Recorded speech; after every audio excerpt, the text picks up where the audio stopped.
Well, hello people. I'm realizing that I would actually like to make out of those bones. Remember I did a butchering a beef, a pork leg, and I had some bones left over. I usually use bones for either stock or a nice gravy. And there is something I realized there is another video in it, because many people don't know how to make a gravy from scratch, or how easy it actually is to do so. Because you all have, I will show you now the ingredients I will use for this gravy. Here is the bones. I have cut already a few small.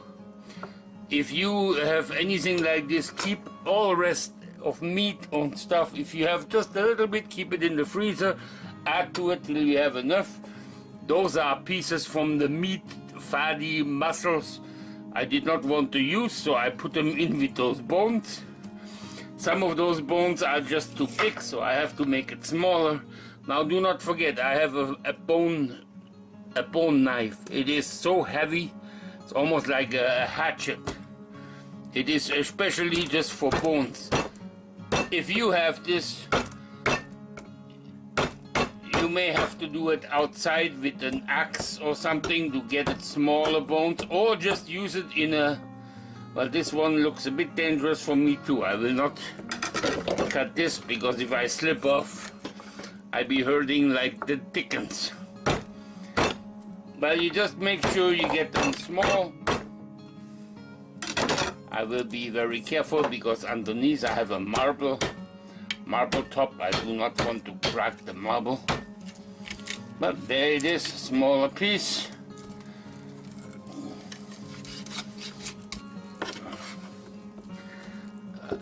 I will do this one in half, and that should do it. Voila. I will use the wok again as a working tool to start frying my meat and ingredients. Simply, I will add some oil in there to start the frying process. Okay, now that the fat is hot, I will add my bones and the pieces of fat, sinew, and whatever you name it. I will add it in there, and what we do now, and that will take quite a while, I will keep frying it in, just as I did before with the beef. And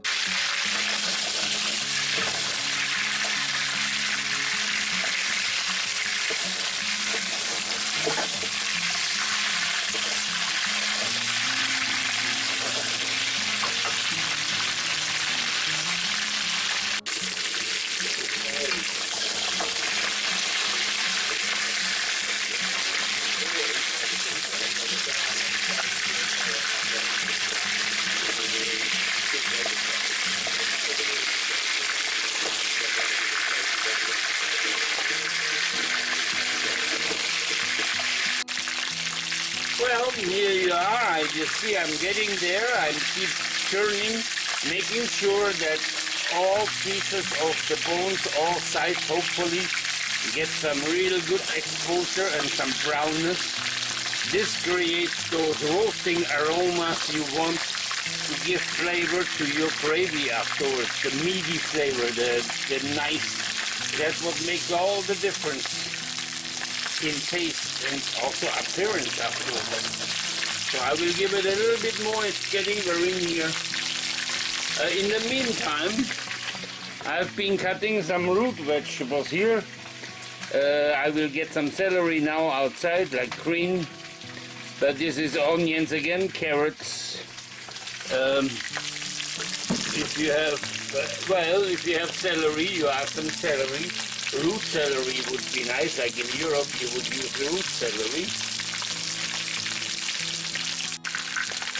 Well, if you remember the moment we are at now, I will use the leftover tomato paste I had from the beef roast. Now I have 2 good tablespoons of tomato paste in here. And again, now we're frying the tomato paste with with the bones.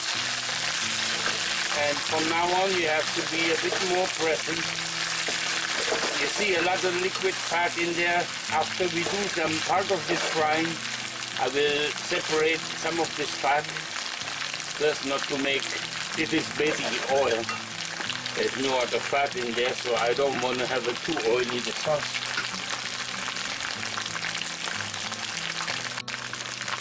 Basically what we're working on, it is called in France, this gravy or sauce you would call a Demi-Glace, which is one of the basic brown sauces you do in a kitchen. There is another meat, jus de viande, there is some other lighter ones.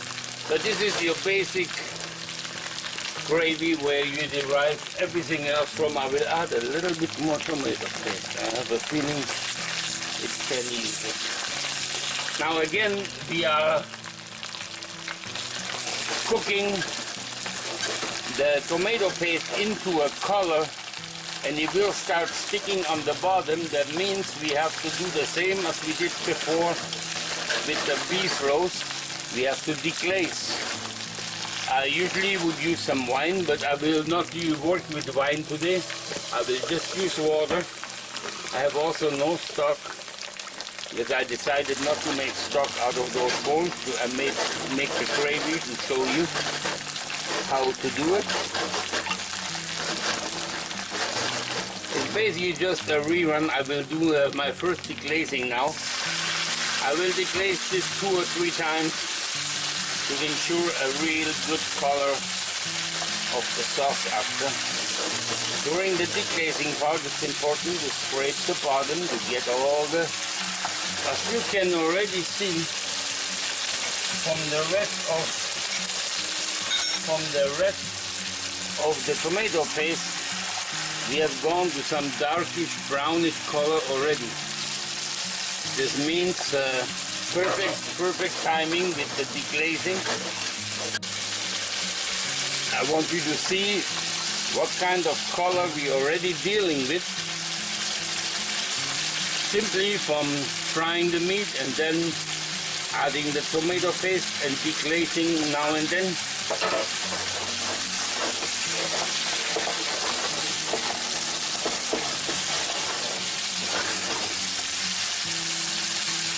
Now it is time for the vegetables to be added. I will add again, I use instead of celery leaves because I have this in my garden. This replaces the celery by flavor very nice. But I will add the leaves as the latest item because it's just a thin leaf. And that means it could fry just too quickly and become bad. Now we're gonna burn it down. I mean, cook it down again. Well, now we are towards the end of the pre-prep station. I add now the leaves to it, stir quite a few times, and then I will fill up basically close to the edge with water, and then it needs to cook for a few hours slowly to get all the flavor out of the meat, because so far it is only water with fried bones. And we want to get the meat flavor out of those bones. Filling up with water now. There's some more to be needed, yes. We'll add some more. You can see some gravy, just color already there. This is what most people have the problem with, creating a color. It depends on you slowly cooking down the tomato paste without burning. So it creates those color items. Huh? I will add now salt and pepper to this, and red spicing. In case of an emergency, you can always add some kind of a spicing agent up to your taste, like a chicken base or a beef base a bit, just in case you want to round the flavor and you don't think it is round enough. Normally with the leaves, I don't really need it, so I probably won't use this. But in an emergency, I always have something like this available, because when I was a chef, we poo-pooed this, we don't use this. Now I don't really care, I just want it to taste delicious, so I use it sometimes. Well, I just added salt, I added pepper. Now I will actually add a squeak of rosemary. Why not? I have fresh herbs on my... Well, and this is some basil poivre, pepper basilicum. A miniature pepper basilicum. I think this will go very nice with the gravy. Well, we're into about an hour of cooking. Doing very well. I noticed some flavor. I added some goose of garlic, just because I like it. You don't have to, that's up to you, that's an individual decision. Now transfer after 1 hour cooking in there. That means all the color pieces, all the color and gravy bits are cooked out of this pot. I transferred it into my terribly old but my favorite pot. I don't know why, I can't get rid of it. Well, I'm nearing some completion. I will start thickening up a bit the gravy. I made some beurre marnier, as you remember. This is melted butter, mixing flour under. And now I will fill some liquid. I take liquid out of here because there are still the bones inside. And if I leave them inside, they will be hard to turn and to make sure that I don't have any lumps in. And now I will put it back in here and stir this with the other sauce. But I'm thickening up, I guessed quite correctly the thickness, the amount of flour to use, and the beurre marnier. So if it wasn't thick enough, I would have to make some more. If it's too thick, we'll have to add more liquid, and that will be costing on flavor. Again, it has been thickened. Now I need to bring it back to a soft boil, a slow boil, and I will let it boil at least 10-15 more minutes to cook out all the flour flavors. Well, I'm here at the last instances. I'm turned off the heat now. Took out all the bones simply because I'm just one of those people who, after the bones have cooled down, takes a little knife and eats every little bit of muscle and stuff off the bone, just because I like it. And now I will go and pass the sauce through this passoire here.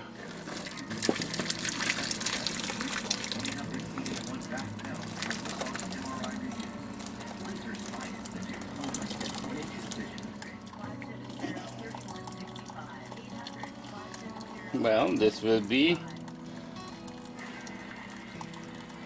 you know, the vegetables I cut.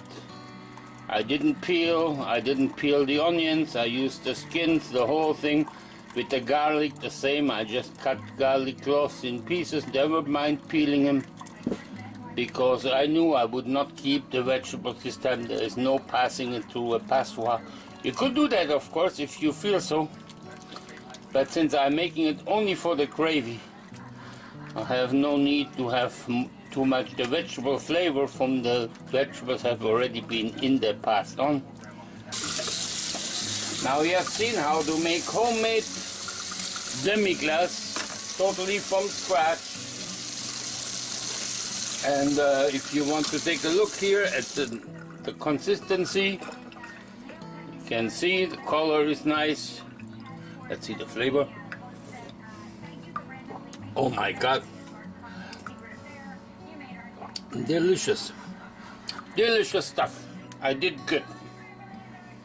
And what I will do now, I will put it in containers of, well, maybe this size, almost 3/4 full.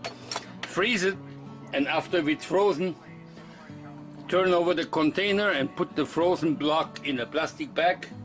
So when I'm cooking, I can always drop just a bunch of sauce into something and ready to go. It has been a pleasure showing you this Hopefully you can use it in your own kitchen, and it takes away the mystery of making a good gravy. Have a good one.